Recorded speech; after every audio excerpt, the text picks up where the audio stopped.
Back in 2003, your wallet might have been empty, but with a couple of quarters from the couch cushions and some dimes from the ashtray, you could eat like royalty off the dollar menu. Fast forward 2 decades, and while your wallet might still be empty, those same coins won't even get you a packet of mayonnaise at the drive-thru. So, what happened? Today we're diving into the rise and fall of the dollar menu. But before we get started, make sure to subscribe to the channel and let us know in the comments below what other food pricing wars you'd like to hear about.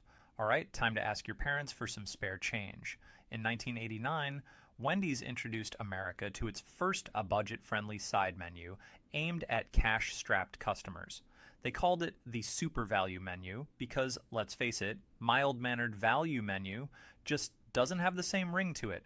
The Super Value Menu featured 9 different items, each priced at 99 cents a piece. The lineup rotated but included burgers, nuggets, chili, milkshakes, soft drinks, salads, and baked potatoes. A baked potato and a milkshake for $1 each? Man, we didn't know how good we had it.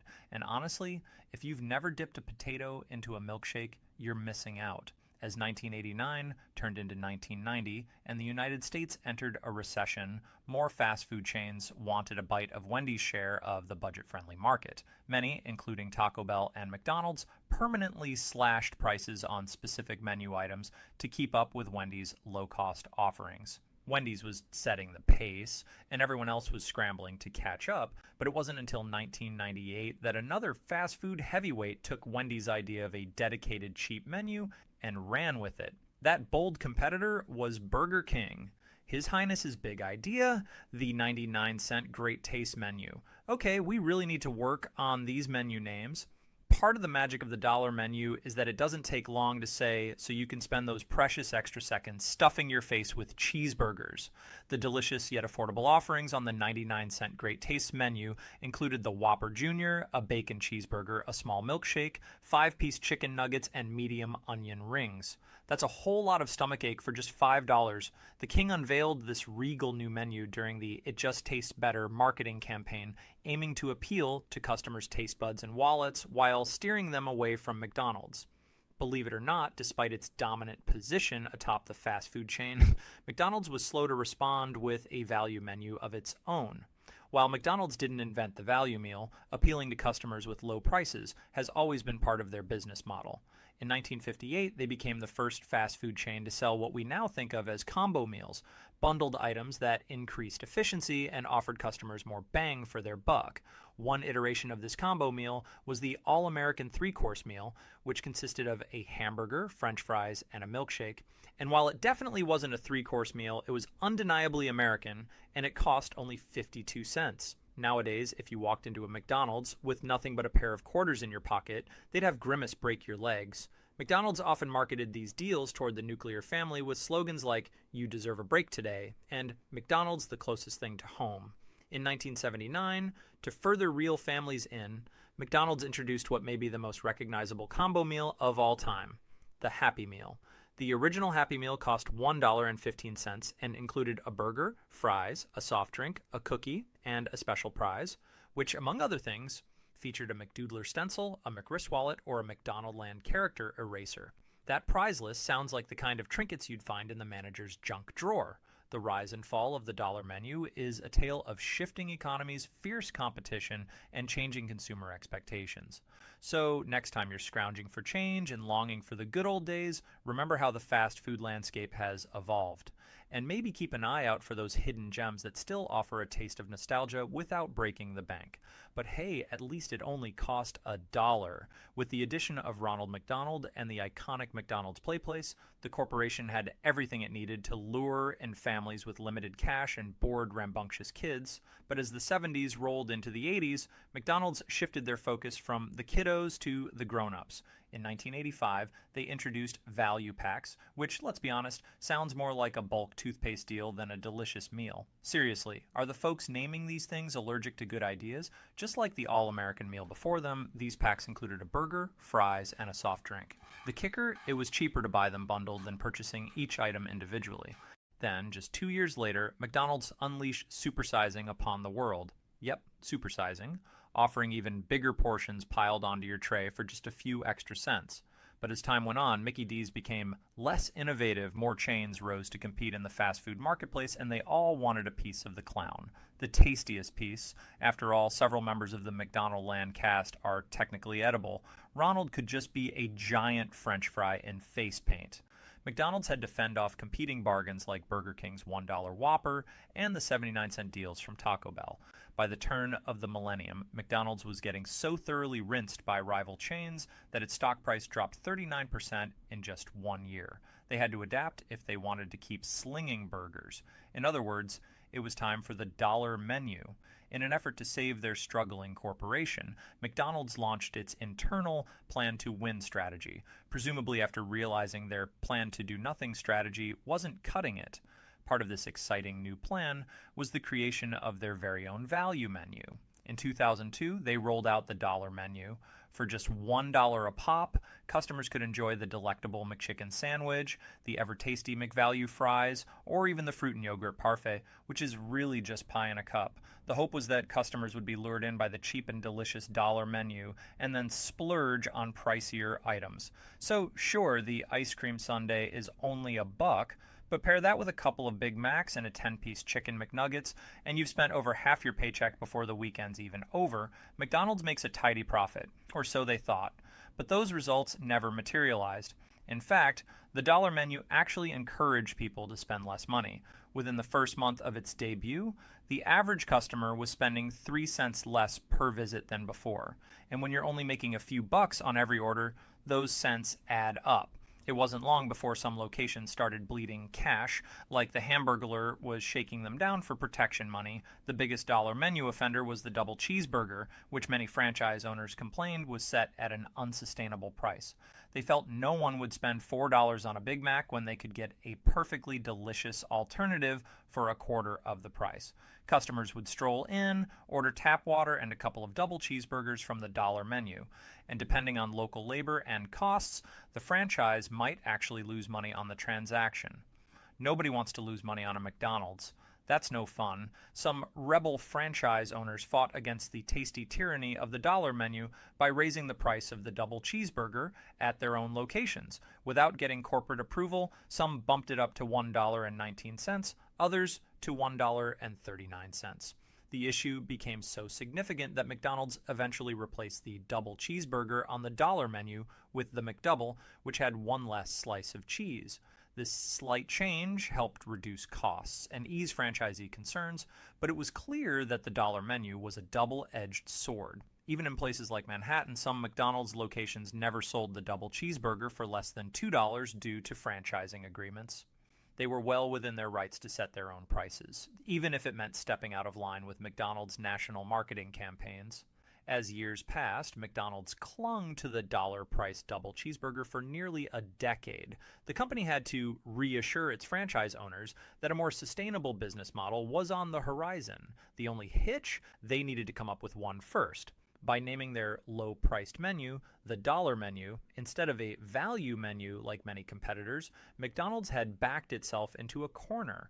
Everything had to be priced at $1 or the name lost its meaning. It's a bit like a store named Dollar General, which doesn't actually limit its prices to a single dollar. To revamp their business model, the dollar menu would have to be laid to rest, much like the retired Mayor McCheese, and something entirely new would need to rise from its ashes. According to McDonald's, a whopping quarter of its customers had become value menu loyalists. They were all about those dollar fries. The company felt at risk of losing a significant customer base if it abandoned the dollar menu. It had to evolve. In 2013, the dollar menu transformed into the dollar menu and more. That sneaky little "and more" allowed Mickey D's to keep the familiar name while increasing the price of several items, including the McChicken and that infamous double cheeseburger that started all this trouble. While no cities erupted in flames, thankfully, the effects of this change were dramatic for the Golden Arches. Loyal customers had been spoiled by the menu's $1 price tag, and nobody was keen on paying double for the same product. You can't just dump a Shamrock Shake on people's heads and tell them it's raining. As a result, the dollar menu and more idea lasted about as long as onion nuggets. It was quickly dropped and replaced by a new temporary promotion, the McPick 2. Many menu items went back to costing just $1. The catch? To take advantage of the deal, customers had to buy 2 items, hence the McPick 2. But, once again, franchise owners grumbled that they were losing money. Some even described it as the most devastating promotion to operator cash flow in the past 10 years. Considering McDonald's has experimented with menu items like hot dogs and spaghetti over the years, that's some pretty strong criticism. Even so, that didn't stop competing fast food chains from rolling out similar promotions. Wendy's introduced their 4 for $4 deal, which doubled the price of McDonald's offer, but also doubled the amount of food. We'd make that trade any day of the week. Burger King, not to be outdone, upped its coupon game and dropped the price of their 10-piece chicken nuggets to just $1.49.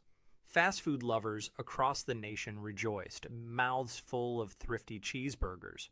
All this competition once again drove prices down to new lows. But even with the fanfare, the McPick 2 proved to be as much of an albatross as the dollar double cheeseburger. McDonald's quietly retired the promotion. When it eventually resurfaced, it was reimagined as the McPick 2 for $5. Take that, Wendy's. The increased price allowed big-ticket items like the Big Mac and the 10-piece McNuggets to be included in the deal, but at that point, you were basically ordering off the regular menu, and the promotion didn't catch on. In 2017, the dollar menu entered the modern era. With the days of a true dollar menu behind them, McDonald's decided to refresh their affordable offerings, hoping to strike the right balance between value for customers and sustainability for franchise owners. When McDonald's rolled out the $1, $2, $3 menu, some folks just called it the menu. This unusual pricing strategy didn't go unnoticed. Taco Bell jumped at the chance to showcase their own value menu, boasting 20 items that actually cost only $1. Because, let's be honest, the only math you should have to do at the drive-thru is figuring out how many extra burgers to order in case you get stuck in traffic. But quirky name aside, this latest iteration of McDonald's dollar menu was a hit. Critics were quickly forced to eat their words, and maybe a few 5-piece McNuggets. In the first 3 months after the new menu's debut, McDonald's U.S. sales were up 2.9%. By adding 2 extra price points to the classic dollar menu, McDonald's got the wiggle room it needed to turn a profit. Sales jumped nearly 3% in just 3 months. Today, roughly half a decade since its launch, the dollar menu has outlasted every other McDonald's value menu. They really broke the McMold with that one. It's proving that a comeback isn't impossible. Just ask the McRib. Once upon a time, fast food was the quickest, easiest, and cheapest dining option for people on the go. It's still pretty quick and easy, but if you've been to a fast food joint recently, you've probably noticed it's not quite so cheap anymore. No way, dude. This can't be happening. We finally made it here and now we're broke. So what went wrong? Today we're taking a look at why fast food got so expensive. Keep an eye on your wallet. Things are about to get a little pricey. The history of fast food more or less begins at a castle, a White Castle, that is. Founded by Billy Ingram and Walter Anderson, the first White Castle opened in Wichita, Kansas in 1921. Assembly lines were all the rage back then, and Ingram and Anderson hopped on the trend to create the now standard model for fast food joints, a limited menu, fast service, and low prices. The restaurant was a huge success and spawned a number of imitators, including McDonald's, founded by Richard and Maurice McDonald in California in 1940. In 1948, In-N-Out Burger opened the first drive-through fast food restaurant in Baldwin Park, California. With that, the fast food experience as we know it today was pretty much complete, but it wasn't until after World War II that America got on the highway to becoming a fast food nation. Post-war prosperity led to an elaborate new network of national highways. Americans were driving farther from home on a regular basis, and recognizable franchise chains became like familiar friends in unfamiliar places. Fast forward to the present, and the U.S. now has the largest fast food industry in the entire world. Given fast food's relationship to obesity and various related illnesses, that might not be such a great thing, but have you tried fast food? It's delicious. There are plenty of reasons American consumers fell in love with fast food, and it's not just the French fries, though that's probably For starters, there was the speed and convenience. Hitting a drive-thru is a heck of a lot faster and easier than going to a full-service restaurant. Fast food advertising campaigns have long targeted people on the go who just need a quick meal. Over the decades, American families increasingly became two-income households, and the convenience of fast food made it a lifesaver for parents who just didn't have time to cook. No longer just for travelers, fast food started to become a standard part of many people's diets. While the speed and convenience were certainly appealing, it was really the price of fast food that the public fell in love with. Full-service restaurants could be expensive, but at a fast food place you could feed your entire family for relatively cheap. During the 1980s and 90s, chains began luring customers in by offering extra value combo meals. Combos, as you likely know, typically include a burger, fries, and a drink, all bundled together at a lower price than buying each item separately. Combo meals typically bundle an entree, like a burger or sandwich, with a side of fries and a drink, all at a price lower than buying each item separately. It might not seem like a massive discount, but this simple innovation fueled an explosion in the popularity of fast food. Back in the 1990s, McDonald's introduced the extra value meal, which was pretty standard fare for the time, but a big hit with customers. They offered 6 different options, including the Big Mac meal, the 2-cheeseburger meal, the Quarter Pounder with cheese meal, and the McChicken meal, each for just $2.99. If you were willing to spend a little more, you could get the McGrilled Chicken Classic meal for $3.29, or the Double Quarter Pounder with cheese meal for $3.99. And of course, you could supersize any meal for an extra 39 cents, that is, until the release of the documentary Supersize Me in 2004 put an end to those giant portions. But it wasn't just McDonald's jumping on the combo bandwagon. Every fast food chain eventually offered some version of a value meal or value menu, and most still do today. That said, the value meals of today don't quite hold the same value as they did back then. In fact, fast food has gotten pretty darn expensive. Let's take a trip back to the 1940s when McDonald's was just getting started. Believe it or not, you could feed your entire family for under $1. Adjusted for inflation, that's about $15 in today's money. A pretty sweet deal for a family dinner. Back then, hamburgers were 15 cents, cheeseburgers were 19 cents, and fries were 10 cents. Adjusted for inflation, that would be roughly $2 for a hamburger, $2.50 for a cheeseburger, and $1.30 for fries. But that's not what those items cost these days. It's tricky to make a direct comparison because prices vary by location, but let's look at some averages. As of 2023, a McDonald's hamburger costs about $2.49. A cheeseburger is around $2.79, and a medium order of fries will set you back about $2.89. So it doesn't take a math whiz to see there's a bit more going on than just regular inflation. In fact, according to some reports, McDonald's has increased its prices by over 50% in the last decade, which outpaces the general rate of inflation. McDonald's disputes those numbers, but prices have undeniably risen. For example, a medium fries that cost about $1.79 in 2014 now averages around $2.89. In the same period, a 10-piece chicken McNugget meal went from approximately $5.99 to nearly $6, $9.49. Similarly, a Quarter Pounder with cheese that was about $3.79 is now closer to $5.99. So what's driving these price hikes? It's a combination of factors. Rising labor costs, higher prices for ingredients, and increased operational expenses all play a part. Plus, fast food chains are trying to offer healthier options and premium items, which often come with higher price tags. At the end of the day, the fast food landscape is changing. The days of feeding the whole family for just a few bucks are long gone. But despite the rising costs, the convenience and comfort of fast food keep us coming back, or at least reaching for the value menu when we need a quick fix. The McChicken, once a staple of the dollar menu, now costs 3 times as much in some places. That's pretty steep, especially for a chain that was offering 2 out of its 4 most iconic menu items, including the Big Mac, Quarter Pounder with cheese, Filet-O-Fish, and 10-piece McNuggets for just $5 as recently as 2016. The overall result of these higher prices, fewer customers paying more for their fast food, and there's only so much a person will pay for a fast food burger. McDonald's seems to be the worst offender when it comes to jacking up prices, but they're far from alone. Taco Bell, for example, was once famous for its low prices, making it a favorite among frugal customers, night owls, and chihuahuas that like to party. But since 2014, their prices have risen by an average of 80%. The Doritos Locos Taco, which was $1.39 in 2014, now costs a whopping $2.59.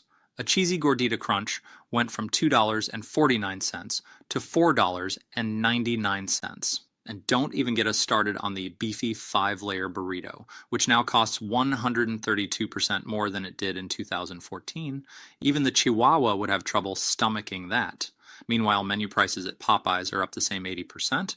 Wendy's, Burger King, and Arby's have done a relatively better job controlling costs, but emphasis on relatively. See, prices at those places are still up around 55%. As for Mickey D's, a Big Mac alone, without the combo, costs $6. The average value meal is over $10, and you'll have to shell out well over $50 to feed a family of 4. The result, instead of being a reliably cheap place to take the kids, more and more people are starting to see fast food as a luxury. In fact, prices have gotten so high that it's created an opening for full-service restaurants like Applebee's and Chili's. To paraphrase Applebee's CEO John Payton, why pay $10 to eat a burger out of a bag when you can pay the same amount or less to get an arguably better burger with all the amenities of a sit-down dining experience? And you gotta admit, the man has a point. So why have drive-through burgers gotten so expensive? Well, it's complicated. According to the Bureau of Labor Statistics, the cost of goods in general is up roughly 30% since 2019, which explains part of the increase. As for the rest, the price of fast food is mostly determined by the cost of its ingredients, the transportation required to get the food to franchise locations, and all the associated labor costs. And as any home chef can tell you, the prices of ingredients have soared over the past 5 years and only recently started to cool. At the same time, increased demand for delivery since the beginning of the COVID-19 pandemic has driven up the prices of things like napkins, straws, cups, and food containers. And transportation costs certainly haven't gotten any cheaper over the years. The cost of minimum wage labor has also been on the rise, and fast food chains have to pass that expense on to customers via rising prices. To hear a politician's spin on the topic, look to President Joe Biden, who in his 2024 State of the Union address laid blanket blame on unspecified greedy companies for rising food prices, saying, "Too many corporations raised their prices to pad their profits." And indeed, some corporations in the food and food service businesses have managed to make record profits in recent years. McDonald's, for the record, denies any form of price gouging, claiming their profit margins are largely the same as they were in 2019. However, given their close ties to known criminals like the Hamburglar, we should all remain skeptical. The bad news is that once prices have risen due to inflation, they generally don't go back down. So it's likely the high prices of fast food are largely here to stay. The good news is that the rate of inflation has slowed in recent months, so the price of fast food may have topped out for a little while. In fact, the high prices may have finally started affecting the bottom line. McDonald's saw same-store sales fail to meet expectations in the first quarter of 2024, and in response, they started offering a $5 meal deal combo. The combo includes a McDouble or McChicken sandwich, a 4-piece order of chicken McNuggets, small fries, and a small soft drink, which, all things considered, isn't so bad. Similar deals have recently popped up at places like Wendy's, Taco Bell, and Jack in the Box. Some media outlets have even started covering these new promotions, highlighting the ongoing battle to win back budget-conscious customers. Ever felt a sense of relief when deciding what's for dinner? Well, in the wild ride that is the value meal wars, there just might be some good news. Picture this. Dinner is served. Yum! Dad's the best, but hands off my McNuggets, they're mine. But wait, there's more. Did you know Happy Meals are only about $6 these days? Yep, they come with 2 sides, apples and fries, a bottle of milk, and best of all, a toy. Maybe it's time we all start ordering Happy Meals. I mean, who wouldn't be happy with that? Now, let's talk about Costco, the wholesale retail club that's giving its customers some serious markdowns on bulk purchases. But they're not just known for that. Enter the legend, the $1.50 hot dog and soda combo. This unbeatable deal has stayed the same for nearly 40 years, even while everything else has gotten more expensive. So why would a company intentionally lose money on its most popular item? Today, we're diving into how much money Costco actually loses on its hot dogs. Let's get frank about the Costco wiener. In life, there are few things you can count on to remain unchanged year after year: death, taxes, the yearly onslaught of Mariah Carey's Christmas music, and of course the $1.50 Costco hot dog and soda combo. I mean, isn't it almost miraculous to get a full meal at the same dirt cheap price it was nearly 40 years ago? How do they do it? Well, let's just say the old fashioned way, with a bit of drama. Former Costco president and CEO W. Craig Jelinek once suggested raising the price because they were losing money. Costco co founder Jim Sinegal reportedly responded, "If you raise the price of the effing hot dog, I will kill you." Now that's passion for value. This pledge to never change the price has been taken very seriously, keeping the hot dog deal unchanged to this very day. Let's rewind. If we told you Costco was founded by Larry Cost, you'd probably laugh, but it was actually the Price Club, founded by Saul Price in 1976. That started it all. Their first location? A converted airplane hangar. Initially exclusive to small business owners, Price was a true pioneer in bulk shopping, creating the world's first membership-based warehouse club. Then comes Costco, founded by Jim Sinegal and Jeff Brotman after a trip to France in 1982. Brotman, whose first business venture was running a hot dog cart, no joke, teamed up with Sinegal, a former FedMart executive. If you're wondering, FedMart wasn't just a boring mall store. It was a discount department store for federal employees. Founded while competitors were rapidly expanding, Costco quietly opened its first store in Seattle on September 15, 1983. You might think Price Club would be furious about these newcomers copying their business model. But here's where it gets interesting. In 1993, the two companies decided to join forces, merging to become Price Costco, the Voltron of discounts. At that time, Sam's Club already had a significant head start, boasting over 220 locations compared to Price Costco's 160 or so. The warehouse club wars had officially begun. In its early days, Costco wasn't quite the treasure trove we know today. Memberships were mainly for small business owners, so there wasn't much need to stock the essentials we now associate with the Costco experience, like groceries or those bulk stacks of James Patterson novels. And believe it or not, there was no food court. Shocking, right? So what changed? Well, in short, hot dogs happened. In 1985, the brilliant minds at Hebrew National set up a hot dog cart just outside of Costco in San Diego, California. They sold a hot dog and a soda for an unbeatable $1.50. And this thrifty combo became an instant hit. Seeing the potential, Costco quickly jumped on board, opening Cafe 150, named after the price of most menu items, matching that hot dog deal. Hey, a good gimmick is a good gimmick. Fast forward to 2008, and Costco switched to their own Kirkland brand of hot dogs. They cited issues with the availability of kosher raw materials and production capacity. The Kirkland dogs aren't kosher like the Hebrew National ones, a bit of a bummer for some, but for those who don't keep kosher, they're 100% USDA inspected beef with no byproducts, corn syrup, or fillers. They're pretty decent weenies, honestly, so don't let the store brand fool you. After merging with Price Club, Costco gained access to their pizza kitchens, adding the now famously inexpensive Costco pizza to the menu. Believe it or not, a lot of people rave about it. Some have even suggested I do a Costco pizza review. They say it's surprisingly good, though be prepared to wait in line for like half an hour these days. The menu expanded further to include items like the turkey and Swiss sandwich, ice cream cups, ice cream sandwiches, chocolate chip cookies, cold brew mocha freezes, mango smoothies, chicken bakes, and a rotisserie chicken Caesar salad made with their famous rotisserie chickens. But the star of the show, the hot dog and soda combo, still priced at that magical $1.50. Relatively speaking, everything else remains pretty inexpensive thanks to Costco's philosophy. Why buy a little when you can buy entirely too much for this? So the big question is, does Costco really lose money on its hot dog and soda combo? And if so, is it worth it? Plus, is there any way the rest of us can get rich on cheap hot dogs? The short answer's yes, yes. And probably not. The long answer involves a bit of math. First off, the numbers are staggering. Costco sold 151 million hot dogs in 2019. By 2022, that number rose to 156 million, and just a year later, in 2023, their food courts sold 156 million hot dogs, somewhere around 200 million beef hot dogs. That's a lot of hot dogs. To put that in perspective, all the ballparks in Major League Baseball combined were expected to sell about 19 million hot dogs in the entire 2022 season. So yeah, Costco sells more hot dogs than baseball several times over.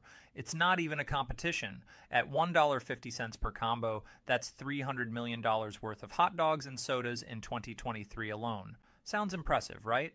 But here's the catch. The cost to Costco for the hot dog bun and condiments is estimated to be between $1.45 and $1.80 depending on ingredient prices. Then you've got to account for the cost of the 20-ounce cup and those bottomless soda refills, not to mention all the overhead of running the food court. When you crunch the numbers, it's clear that Costco is definitely losing money on their hot dog combo. In fact, according to the Bureau of Labor Statistics CPI inflation calculator, that hot dog should cost roughly $4.30 by now. So, why keep the price so low? It's simple. The $1.50 hot dog and soda combo is a loss leader, a tempting deal to get you in the door. Once you're inside, chances are you'll fill up your cart with all sorts of goodies, from bulk snacks to electronics. Costco banks on the idea that while they might lose a little on the hot dogs, they'll more than make up for it with your other purchases. In the end, it's a strategy that keeps customers happy and coming back for more. So while we might not get rich off cheap hot dogs, we can certainly enjoy a delicious bargain and maybe pick up a year's supply of toilet paper while we're at it. Based on those estimates, Costco is losing about $2.63 per hot dog combo. But how do they manage to charge so little? One key factor is that Costco switched to their own brand of Franks, which saved them a fortune. This cost-saving measure was so significant that it justified building hot dog factories in both Los Angeles and Chicago. Additionally, they switched from Coca-Cola to Pepsi when the former started charging too much for their soft drinks. Of course, Costco's profit margins are much better on many of the other food court items, which are occasionally repriced to keep up with increasing costs. For example, the chicken bake shot up by $1 in price as recently as 2022, and a 20-ounce soda got 10 cents more expensive that same year. But the truth is, Costco isn't really trying to make money on the hot dogs. Rather than being an oversight, it's a calculated and delicious strategy. In business terms, Costco's hot dogs are what's known as a loss leader. A loss leader is a product priced at or near a loss to draw customers into the store or keep them there longer, hoping they'll buy more expensive items while they're on the premises. Essentially, you come for the hot dogs and stay to buy a big screen TV, a barbecue, and some patio furniture. It's the same reason many restaurants don't charge for bread, water, or soda refills. You can afford to take a small loss on Mr. Pibb refills if your customer is eating a $50 steak.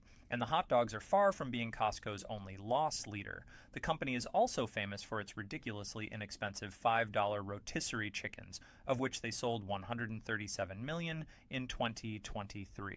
Other examples include advantageous pricing on gas and bottled water. In other words, Costco is losing more than one of its shirts. But this strategy goes a long way in building brand loyalty. As co-founder Jim Sinegal said, when you get customers who are delighted with something, it's worth your time and energy to make it work. Paying $1.50 for lunch on your way out of Costco leaves a shopper feeling like they got a steal, and that feeling keeps customers coming back. And as a recent viral news story about an Ohio resident who ate nothing but Costco hot dogs for a week demonstrated, rising food prices have made the combo even more appealing. Ultimately, Costco prices its hot dogs based on their value to the company rather than what the market will bear. It might sound counterintuitive, but the strategy has been so successful that in 2022, the once high and mighty Sam's Club, clearly threatened by the Costco hot dog's massive success, started offering a similar combo meal at a similar price. There don't seem to be any immediate plans to change the pricing on Costco hot dogs. If they tried, we'd expect customers to storm the stores with pitchforks and torches, led by co-founder Jim Sinegal, he of the "if you change the price, I'll kill you" fame. On the other hand, neither Craig Jelinek nor Senegal is still at the company to protect the tradition. So, despite its longevity and current CFO Richard Galante's commitment to keeping the hot dog fires burning, there's no guarantee the price won't change someday. So, our recommendation is to get them while the getting's still good, maybe even buy them in bulk. If you're the kind of person who likes eating food, you've probably noticed that the price of groceries has been a little on the high side lately. However, if you're the kind of person who shops at Erewhon, you might not have noticed at all because at Erewhon, everything is always expensive. So, what the heck is Erewhon, you ask? Well, today we're taking a look at what it's like to shop at Erewhon, the most expensive grocery store in America. Okay, time to stock up on avocado toast. Erewhon markets are high profile enough to have been referenced in a joke on South Park, but they're not exactly a household name. In fact, most Americans have never even seen one. For the record, Erewhon is a chain of luxury grocery stores with 10 locations, all in California, 9 in Los Angeles, and 1 in nearby Pasadena. When we say luxury, we mean luxury. Erewhon's prices make Whole Foods seem like a Dollar General. You'd think that would drive customers away, but it mostly does the opposite. Erewhon's ridiculous prices have made it the choice of celebrities and influencers, creating a buzz around the brand across the internet and all over the world. Now, Erewhon is a grocery store that Erewhon is nothing like the big grocery chains most Americans are used to. While it does have aisles of produce and store-branded pantry goods and counts items like ranch-flavored kale chips, buffalo cauliflower, and sushi sandwiches among its popular offerings, groceries aren't really the point. People come to Erewhon as much for the store's wide variety of powders, gels, and supplements, which include kitchen staples like maca powder, sea moss gel, and chlorophyll, among many others. Erewhon locations are also popular for their cafes and tonic bars, where customers can sip on a smoothie or nibble on a snack while they shop. And unlike your corner grocery store, Erewhon is known for its trendy branded merchandise, which includes things like tote bags and stylish hats. Sure, Kroger might have X-Men totes, but Erewhon's exclusivity is part of its charm. If you have to ask the price, you probably shouldn't be shopping there. Take their hand soap, for example. While your average supermarket might charge around $3 for a 16-ounce dispenser of a recognizable brand, Erewhon's store brand hand soap costs a whopping $26. According to their website, the soap is eco-friendly and crafted with cedarwood, lavender, orange, and rosemary essential oils. But for nearly $30, it had better make your skin bulletproof. And it's not just the soap. A 6-pack of Coke might cost around $6 or $7 at a regular supermarket, but a 6-pack of Erewhon soda, which comes in flavors like ginger green apple, jasmine, and watermelon lime, will set you back $35. Why so much? According to the website, the soda is packed with 24 probiotic strains to support a healthy microbiome and enhance digestive wellness. Pretty sure Coke doesn't do that. That's just the tip of the iceberg. At Erewhon, a gallon of milk costs $20. A 64-ounce bottle of water is $26, and 32 ounces of orange juice will run you $15. If that sounds nuts, wait until you hear the price of nuts. $25 for 18 ounces of almonds. Other items include $50 for 17 ounces of balsamic vinegar, $24 for 16 ounces of yogurt, and $43 for 32 ounces of maple syrup. Even the same rotisserie chicken that Whole Foods sells for $12 costs $22 at Erewhon. But why did being so expensive? Most people can't shop there. Become part of Erewhon's DNA. To understand that, we need to go back in time a bit. In 1872, English writer and critic Samuel Butler released his most famous and influential work, the satirical novel Erewhon, an anagram for nowhere. Erewhon was the name of a fictional country where every citizen is required to maintain their own health and can be criminally prosecuted for getting sick. This connection to personal health inspired Aveline and Michio Kushi to use the name Erewhon for their new health food-oriented supermarket founded in Boston, Massachusetts in 1966. The Japanese couple, who are widely credited with kicking off the macrobiotic lifestyle movement, were concerned that the nutritional value of food had been declining since at least the early 1900s.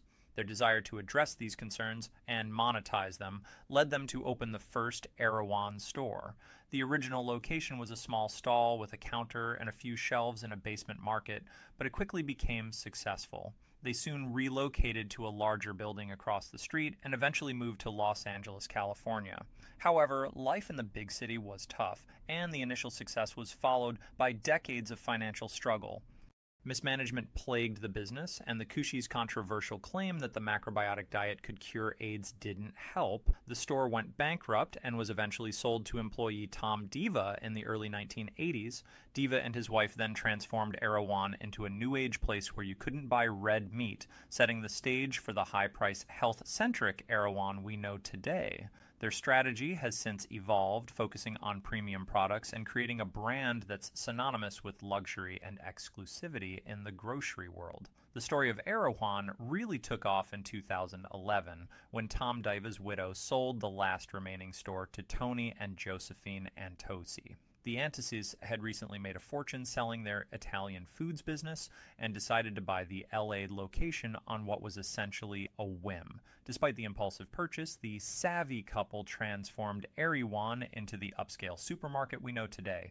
The transformation began in earnest in 2014 when the Antosis opened their second location in the foothills of Calabasas, the kind of place where you're likely to run into a Kardashian. Then, in 2018, Kanye West mentioned the store in a tweet, sending legions of his fans scrambling to get their hands on Erewhon merch, which at the time only existed in bootleg form.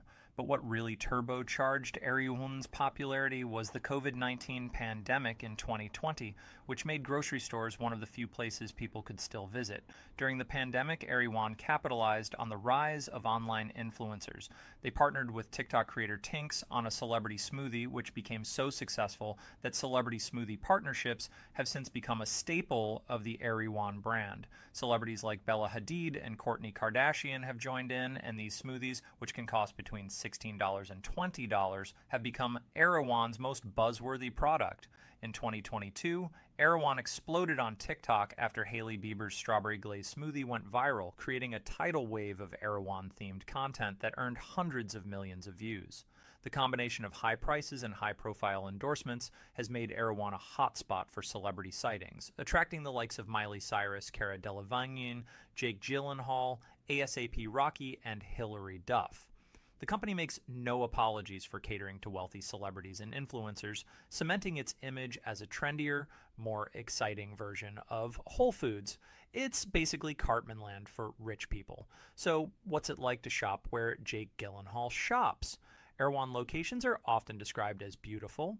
The stores are relatively small, and each location is specifically designed to fit its surrounding neighborhood. The interiors feature natural materials, and areas like food kitchens are left exposed to reassure consumers that their prepared foods have nothing to hide. Shelves are lined with picturesque products and packaging that would please even the pickiest graphic designer. Most of the produce looks untouched because many of Erewhon's clientele don't come for the groceries. Prepared foods are far more popular, and those sections of the store are often crowded. As we've mentioned, the prices almost defy reason. One TikToker found that even a relatively small haul of groceries could cost nearly $400, while another spent over $1,000 on just the ingredients for nachos, though they did use an entire tin of caviar. For those with weeping wallets, a $100 cafe membership includes a 10% discount on everything you buy, plus one free drink a month. And because this is Erewhon, there's always a more expensive product to buy. In this case, it's the highly exclusive Membership Plus program, given the store's already astronomical prices. The so-called discount program, which arguably doesn't save you much, has proven somewhat controversial. These restaurants branded themselves as places where authentic Italian food could be enjoyed, free of heavy pizzas and pastas, and instead filled with seafood, vegetables, and grains. Olive Garden did not adopt a more authentic menu, serving some of the heaviest pastas human eyes have ever seen. But in 1989, they pulled away from the salad thing and stamped Italian restaurant in the logo. Maybe too many people thought the Olive Garden was a wedding venue or something. In 1995, General Mills spun off its entire restaurant division to create a standalone publicly traded company called Darden Restaurants in honor of Bill Darden, the original founder of Red Lobster, who had passed away just a year prior. However, as restaurant revenue fell in the latter half of the 90s, Darden had to get its act together quickly. In 1998, Olive Garden underwent a makeover, dropping the "the" from its name and becoming known simply as Olive Garden. The company changed its logo to include a bunch of grapes and adopted the slogan, "When you're here, you're family," a gentle hug of a catchphrase you likely have memorized if you watched TV in the 90s. They updated their restaurants to look more rustic, even modeling their tables after those found in Florentine farmhouses. Along with these changes, Olive Garden introduced unlimited soups and, more importantly, unlimited breadsticks. The world would never be the same. These breadsticks alone may have saved Darden from the brink, as customers flocked to Olive Garden en masse to stuff themselves with these grainy appetizers. In 1999, the company tried to boost its image by opening its Culinary Institute of Italy, a facility that sent chefs and managers to Tuscany to train in the art of true Italian hospitality.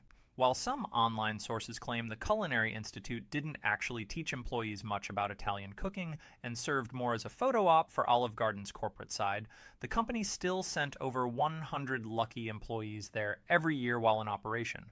While there, these employees spent most of their time soaking up the Tuscan sun with an all-expense-paid vacation with a few short classes sprinkled in, including one on how olive oil is pressed and another on the proper way to layer bolognese sauce. Though Olive Garden's Culinary Institute of Italy wasn't the intensive boot camp it was made out to be, public backlash soon followed. Many felt misled by the authentic Tuscan marketing, but hey, just bring out another round of breadsticks and all will be forgotten, right? In the new millennium, Olive Garden continued to thrive despite rising competition from Bravo Italian Kitchen and Buca di Beppo, companies that formed in the early 90s and began making inroads into Olive Garden's Italian-American market share. Even a glowing viral review from Marilyn Haggerty with the Grand Forks Herald couldn't fully turn the tide. By 2012, Darden investors were growing worried about their bottom line and wanted to see changes. Olive Garden's slogan changed to "We're all family here," and then President Dave George went on Late Night with Jimmy Fallon to sign the rights to "When You're Here, You're Family" over to the TV talk show host, even though Fallon claimed to have never been to an actual Olive Garden. Olive Garden then launched their first ever never-ending pasta promotion. Starting at just $9.99, customers could eat all the pasta they wanted, leading to a whopping 13 million bowls of pasta served during the promotion. The following year, Olive Garden introduced the Never-Ending Pasta Pass, which for just $99 allowed 1,000 lucky customers 7 whole weeks of all-you-can-eat pasta. They managed to keep these promotions profitable by loading customers up on breadsticks and salad first before bringing out the pasta. Subsequent bowls were smaller, encouraging customers to slow down. The promotions were so successful that Olive Garden brought them back year after year. In 2017, the company listed 22,000 passes online at $100 each, all of which sold out in less than 1 second in 2019. They introduced a $500 lifetime pasta pass, promising 1 bowl a day for the next 60 years at less than 3 cents a pop. Despite these successful promotions, things were still rocky for Darden in 2014. Attempts to combine Red Lobster and Olive Garden locations into a single food hulk, similar to Taco Bell Pizza Hut combos, didn't pan out, leading the company to sell off Red Lobster entirely. They then focused on Olive Garden, and a leaked 300-slide presentation revealed a litany of issues investors had with the chain's business practices. Criticisms included overcooked pasta, lack of salt in the pasta water, and outrage over the number of free breadsticks given out. Many investors wanted to do away with unlimited breadsticks altogether, but the pro-breadstick caucus held strong. Today, Olive Garden has over 900 locations spanning every single U.S. state, much of North and South America, and parts of East Asia and the Middle East. While the exact number of breadsticks served varies, the entire chain collectively dishes out well over 500 million breadsticks annually.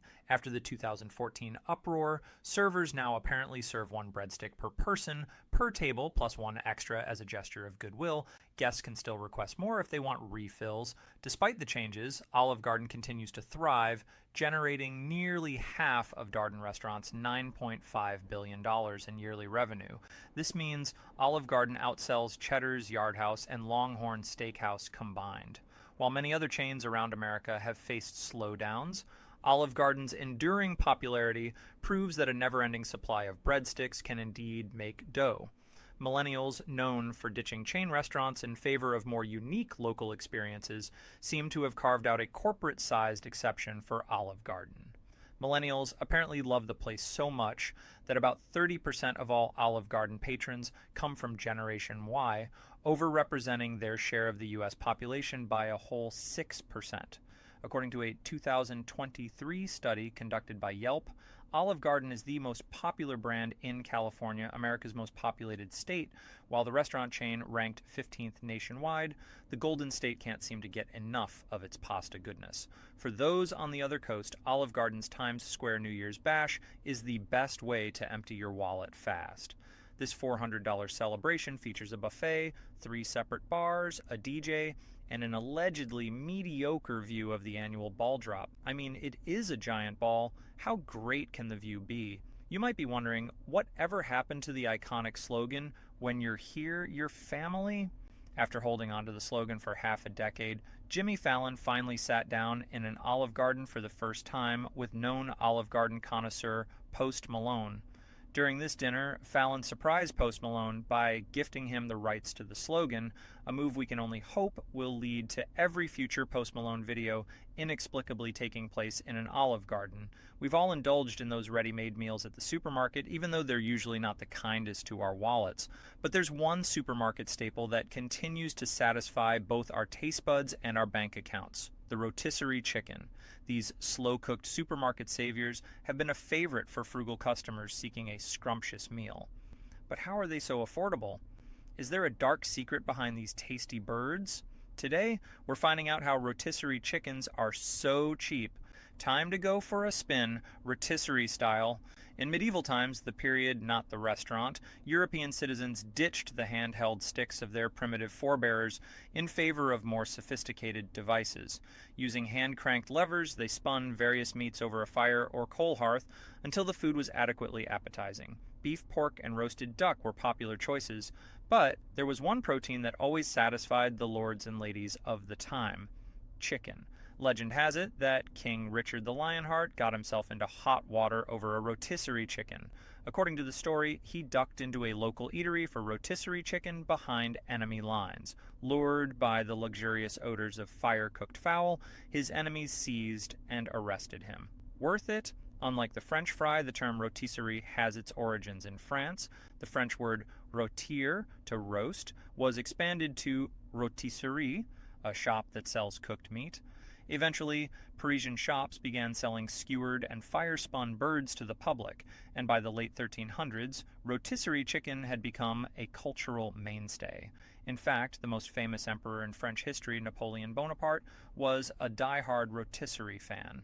Before his exile, Napoleon was said to be incredibly fond of spit-fired chicken. When he journeyed to the Egyptian capital, he even toted along 3 roast chickens. By the 1950s, roasted chicken consumption was gaining traction worldwide due to evolving farming techniques. Chickens ready for culling were no longer relegated to the oldest hens in the hutch. For one Peruvian farm, roasting young chickens was a necessity. Struggling to make ends meet, Swiss expat Roger Schuler tried out a new recipe, charging just 5 sols for an all-you-can-eat cold-cooked chicken feast. Schuler's farm became a hotspot for diners in Peru's capital. Around the same time, some 6,000 miles away, former World War II Navy officer Ernest Morgado was making his own mark on roast chicken.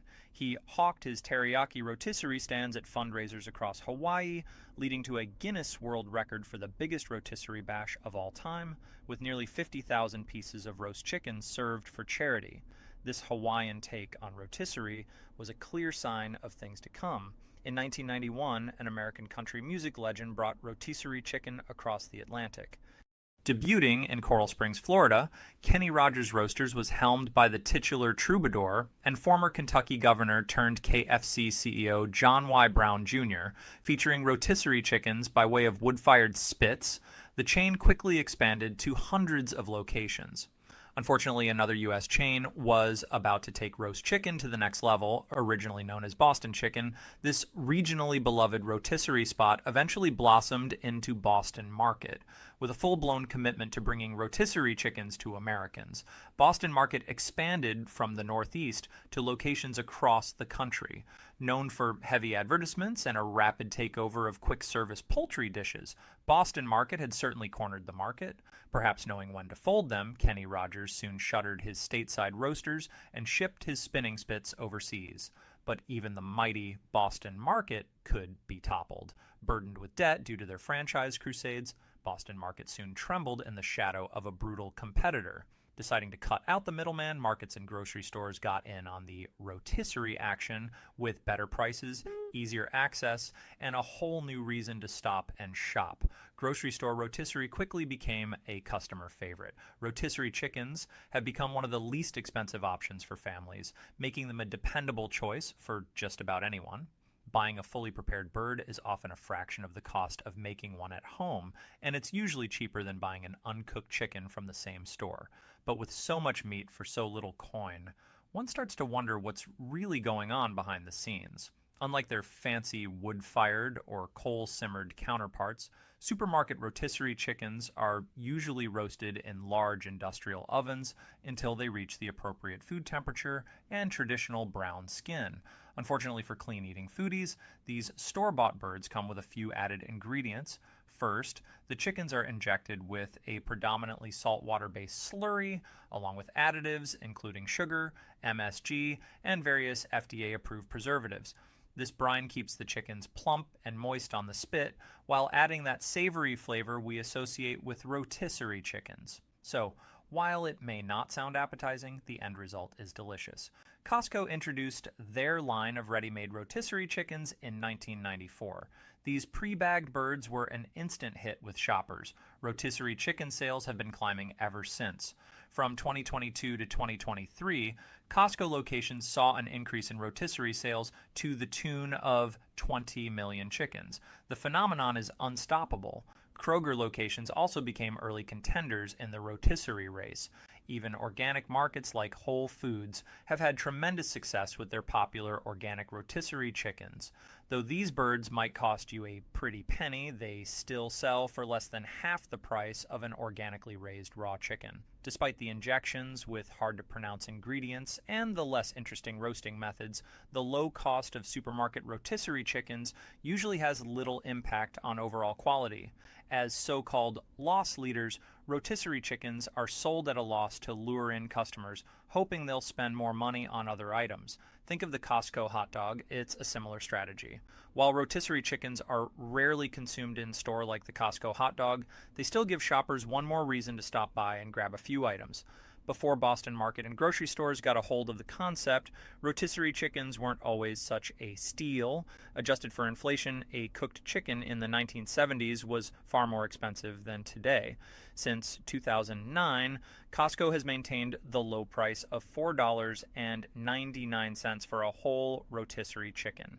With Big Macs reaching astronomical prices and a foot-long sub breaking your budget, this is kind of a big deal. However, there is a bit of a cost. The chickens selected for roasting are often older birds that didn't sell as raw poultry. Rather than taking a financial hit and wasting the life of a bird, many grocery stores use these near-expiration chickens for their rotisserie. By injecting these hens with preservatives and roasting them, an entirely new product is created, bringing in droves of hungry customers. Complaints about a soapy taste in Costco's rotisserie chickens have arisen in recent years. Some believe this is due to poor farming practices, while others point to additives like sodium phosphate, known to taste of soap at high levels. Are these chickens being amped up with more phosphate than we should ingest, or have our taste buds evolved to suffer this consequence? Maybe it's time to cut back on the rotisserie. Rotisserie chickens continue to be a leader in sales for many grocery stores like Costco, but the overall impact on consumers and retailers has yet. Despite concerns, Costco insists on keeping their $5 rotisserie birds. With their affordable price and availability, rotisserie chickens remain a convenient and popular option for many shoppers. Whether you're making a quick dinner or stocking up for the week, there's no denying the appeal of these tasty birds. Just remember, even with all their added ingredients, they're still a delicious and budget-friendly meal option for the modern shopper. Costco is close to selling 100 million units of rotisserie chickens a year, but just a decade ago, those numbers weren't so high, and they claimed a loss of nearly $50 million annually. Whether or not Costco's rotisserie chickens still operate at a loss is unclear, but one thing is certain. Shoppers love their roasted hens. People worldwide now eat more chicken than ever, and in America, this has led to supply chain issues and rising costs. Having a golden hunk of penny-pinching poultry to depend on is a welcome relief. The fast food landscape is vicious and ever-evolving, full of cutthroat tactics to sell consumers the largest amounts of food at the cheapest prices. That's part of its charm. However, it seems those once reliable guilty pleasures have started to skimp on their portions, leaving customers wondering what went wrong. Did that junior cheeseburger really get more junior, or is it all in our heads? Today we're putting the golden arches under the microscope to answer the scientific question, are fast food burgers getting smaller? The modern concept of American fast food can be traced back to New York in the 1910s, when coin-operated food vending machines and hot dog stands were hailed as cutting-edge conveniences. But fast food was slow to take hold thanks to little annoyances like world wars and a crushing economic crisis. It wasn't until the 1950s and 60s that well-known chains started popping up across the nation. For instance, if you swung by your local McDonald's in 1955, you could purchase a cheeseburger for just 15 cents. That might sound like an unbelievable bargain until you picked it up. McDonald's all-beef patties were thin, and the limited number of toppings weren't exactly generous. A typical burger weighed around 3.7 ounces, about the size of a deck of playing cards. If you wanted to splurge on fries and a soda, they'd cost an extra 10 cents each. But both options only came in one size, a 2.4-ounce order of fries and a puny 7-ounce soda. Broadly speaking, portion sizes at most fast food locations were modest by modern standards, but prices were fair for the times. Through the end of the 1960s, fast food portions remained steady, but the 1970s saw many chains start making big changes. Savvy burger marketers theorized that diners would buy more food if menu items were offered in bigger portions and sold at a value price point. Let's go back to that McDonald's cheeseburger. In 1975, the bigger burger cost 33 cents, a fair trade-off when you factor in inflation. If you wanted a Big Mac added to the menu in 1968, it would set you back 65 cents. Sodas, which could now be as large as 21 ounces, were just 20 cents each.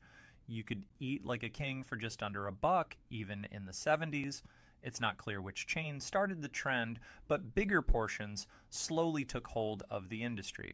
Companies incrementally ballooned their burgers while offering low prices, a simple marketing technique that fed off several cultural factors of the time. A growing number of people were looking for quick and easy meals both in and outside their homes. Microwaves became hot commodities, as did Swanson Hungry Man TV dinners, which promised large portions without all that pesky preparation. High rates of unemployment and inflation meant many Americans were looking for the best bang for their buck at dinner time.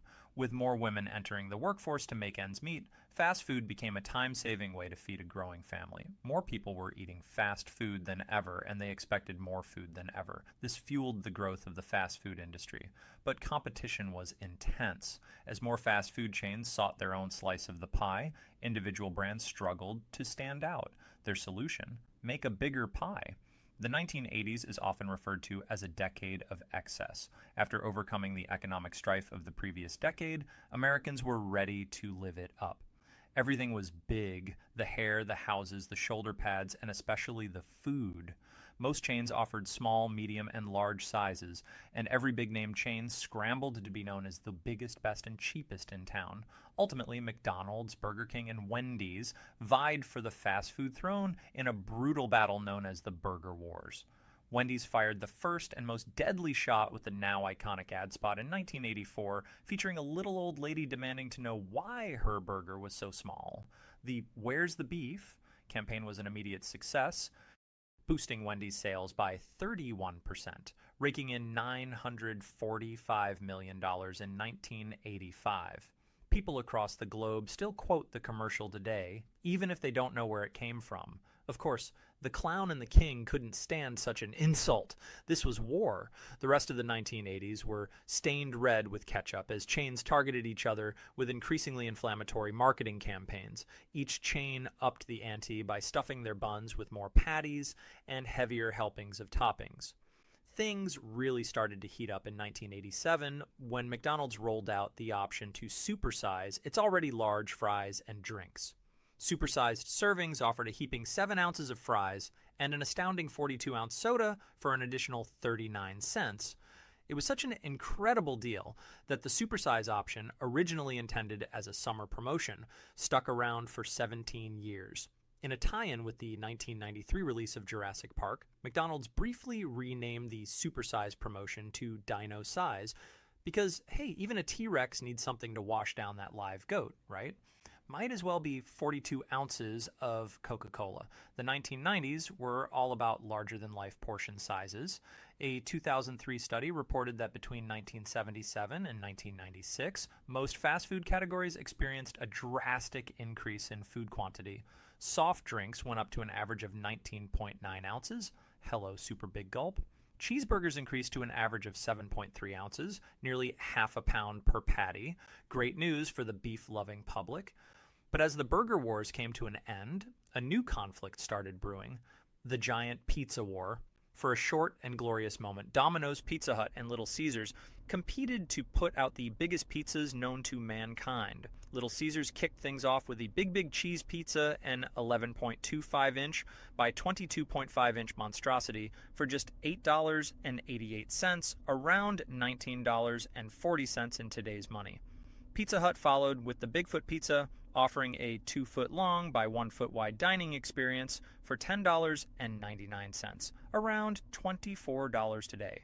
Finally, Domino's introduced the Dominator, the largest pizza on the market, at 30 inches long and 10 inches wide, priced at just $9, a little under $20 in 2024. Sadly, these mega pizzas weren't sustainable. The marketing campaigns alone cost the chains millions of dollars, and the pizzas were impractical, like the Dominator being too big to fit in many vehicles. But another pressing concern loomed, the growing obesity crisis in America. As America headed into the new millennium, fast food portions took a noticeable nosedive. The obesity epidemic, growing diet culture, and updated dietary guidelines from the USDA contributed to this shift. One high-profile piece of media, Morgan Spurlock's 2004 documentary, Super Size Me, had a disproportionately large impact. Spurlock ate only McDonald's for 30 days, gained over 24 pounds, and claimed he was at risk for liver failure after consuming around 5,000 calories of McDonald's every day. Though the authenticity of Spurlock's experiment has been called into question, Super Size Me became a cultural phenomenon, altering public perception of fast food. Just 6 weeks after the film's debut, McDonald's announced it would stop offering its supersize option, though they insisted the decision was unrelated to Spurlock's documentary. Other fast food chains quickly followed suit, pivoting away from bigger is better marketing and adopting a more health-conscious worldview. By the mid-2010s, fast food portions were still larger than ever on average, despite the removal of supersized items. The COVID-19 pandemic in 2020 saw the price of goods skyrocket, tightening purse strings. For many, these hardships haven't let up, and neither have the prices. Fast food has now become a luxury purchase for millions of Americans. In recent years, anecdotal evidence has mounted as people flock to social media to share their stories of perceived shrinkflation, the practice of decreasing a product's size while maintaining or even raising its price. It's difficult to say for sure whether fast food chains are truly shrinking their portions, but the debate continues. No CEO in their right mind would come out and admit it. But what we do know for sure is that prices are rising. According to an article on The Street, the classic McDonald's cheeseburger went from being priced at around $1 in 2019 to $3.15 by mid-2024. That's a 215% price increase in 5 years. While customers have every right to take their hard-earned money elsewhere, it's worth remembering that portion sizes today are still significantly bigger than they were at the beginning of fast food history. American portion sizes are especially large compared to the rest of the world. The 2.4-ounce order of fries McDonald's, boasted in the 60s, is now their smallest size, and their quarter pounder weighs, well, a quarter of a pound, at least before it's cooked, despite what marketing might have you believe. These delicious salty treats still aren't great for us. You probably won't find yourself in Morgan Spurlock's dire situation, but a decrease in size, or at least a decrease in consumption, is certainly better for your health. Studies have shown a direct correlation between obesity and the availability of fast food. As of 2024, with the rising prices and possible shrinkage of fast food portions, obesity rates in America are no longer growing. So, while it sucks not having that affordably supersized shoulder to cry on, maybe it's a good thing we aren't Dino-sizing our drinks anymore. Five Guys burgers and fries has become a phenomenon worldwide. From the tasty food to the iconic 50s diner aesthetic, there are plenty of reasons why this burger joint has been on the minds and lips of foodies. But the most pressing topic of conversation is also the least flattering. Why does a trip to Five Guys have to break the bank? Between 2010 and 2011, Five Guys was the fastest growing fast food chain with a 32.8% increase in sales. Today there are nearly 1,700 locations worldwide, with even more on the horizon. Despite thriving, it has come under fire from its target demographic, millennials, who have been blamed for killing everything from the diamond industry to fabric softener to Santa Claus. And now it looks like Five Guys might make the list. While their food may be delicious, it's also pretty pricey compared to similar fast food chains. Depending on where you are in the world, you can probably go to your local Burger King, Hardee's, In-N-Out, McDonald's, or Wendy's and get a burger for less than $4, with Hardee's being the cheapest at just $2.29. Getting a similar meal at Five Guys will be almost 4 times that amount at $8.89 for their little single patty burger. Five Guys' most expensive burger is their bacon cheeseburger, which totals a sticker-shocking $13.09, almost $3 more than McDonald's, $10.19 double bacon quarter pounder with cheese, and that doesn't include fries or a drink. Ouch. A meal that clenches your heart and your wallet. After the chain's initial explosion in popularity in the 2010s, fans began to notice the hefty price tags en masse.